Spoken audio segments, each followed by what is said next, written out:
I don't know if there's a golden rule. I can tell you this, that I believe anything is possible, right? I live in the world of possibility. And I also believe that we can accomplish anything with our two hands and just putting in the work with our two hands. And also, you hear this often, but it's really, really true. You gotta find something, if you love what you do and be passionate about what you do and find something that you can be passionate, like, it really helps. You know, it gives you that motivation when you wake up in the morning. So before a big movie comes out, before, back in the days when I was wrestling with WWE, a WrestleMania match, anything big that would happen, I would always take a moment and I'd just remind myself, all right, I was evicted when I was 14.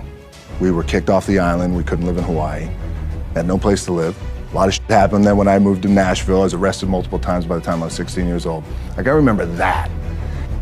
If I were playing on this team, which my skills are, but before I lace up, before I get on the court, before I play in these big games, before I go to the Staples Center, where history is there, those are historic walls there at the Staples Center. I would remember that, and it allows me then to be present in the moment and understand, holy shit, the stuff I have around me right now, this is the shit that I dreamed of when I was a kid. I am here. What helps me is to keep the hard times in the front of my mind, because it allows me to go into these big moments that I've worked my ass off, and you guys have worked your ass off. It allows me to go into these big moments with a different perspective. I had a dream, and that dream was to play professional football. I fell in love with the game of football, played at University of Miami.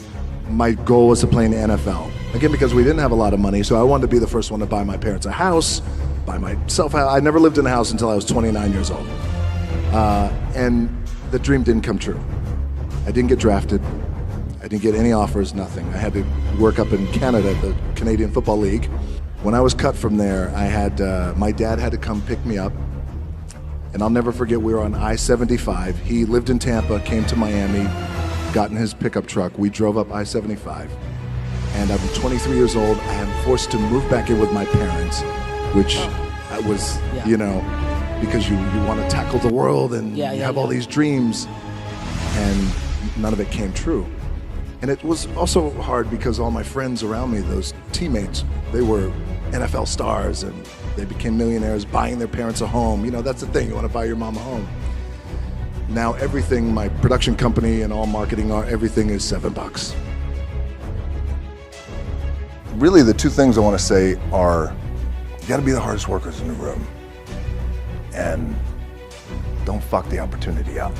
The truth is, I really didn't know what I was going to say, because you guys are at the top, right? You made it, like, you're here, right? So I thought what I'd do, instead of telling you what I think you should be doing, or how you could be better, or I thought, well, let me just speak from the heart, speak from my gut, and really not have anything prepared, but just tell you what's worked for me.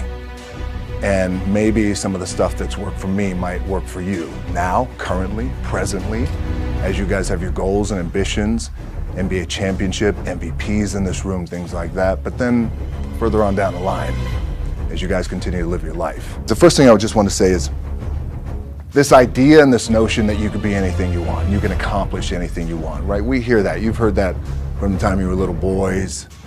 You hear that now. You're already incredibly accomplished. You can win an NBA championship, MVP of the league. You could become president. You could become governor. You could be in entertainment. You could do whatever you want to do. You guys know that.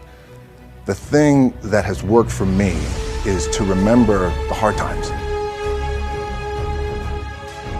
I really need to make a change in my career. I need to be me, and I want to have the kind of career that is a global career.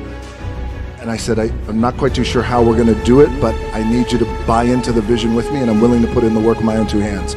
As I was telling my agency at that time in Hollywood, they all looked at me like I had three heads. They thought, okay, sure, kind of placating me. And then eventually I left them and then decided, you know what? My name is The Rock, and I come from the world of professional wrestling, and I look the way I look, and I talk the way I talk, and I love to work out, and you know what? This is who I'm going to be. And then here I am today.